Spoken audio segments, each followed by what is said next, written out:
વાત કરીએ યુદ્ધની અસર ગુજરાતમાં કઈ રીતે, તો સુરતના વિવિંગ યુનિટો ઉપર આ મહાયુદ્ધની અસર જોવા મળી રહી છે। વિવિંગ યુનિટો 12 કલાકની એક જ પાળી ચલાવશે।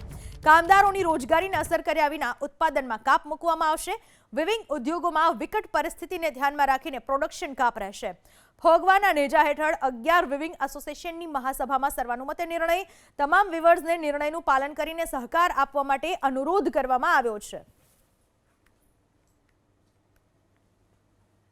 આપણે ઇન્ડસ્ટ્રીઝને ચલાવવાની છે અને અથવા તો 2 અઠવાડિયામાં 2 રજા વીકલી 2 રજા રાખવાની છે। પણ કોઈ પણ જગ્યાએ કોઈ પણ 24 કલાક માટે જો વર્કર હોય તો એમની રોજગારીનું ધ્યાન પણ આપણે રાખવાનું છે, કારણ કે તો 24 કલાક તમે ચલાવો છો એનો પણ વિરોધ કરવાનો નથી। પણ આપણે અત્યારે યુદ્ધની પરિસ્થિતિની અંદર આપણે વેચાણ ઉપર પણ ધ્યાન આપવાનું છે અને ખરીદી ઉપર પણ ધ્યાન આપવાનું છે, જેથી કરીને ગ્લોબલી આપણા બિઝનેસને કોઈ પણ જાતનું નુકસાન ન થાય એના માટેની ખાસ આ સભાની અંદર ચર્ચાઓ થઈ છે અને સર્વાનુમતે એક સૂરમાં એક જ અવાજે તમામ એસોસિએશનો સાથે મળીને આજે એક જાહેરાત કરવામાં આવી હતી કે એક પાળી ઇન્ડસ્ટ્રી બંધ રહેશે।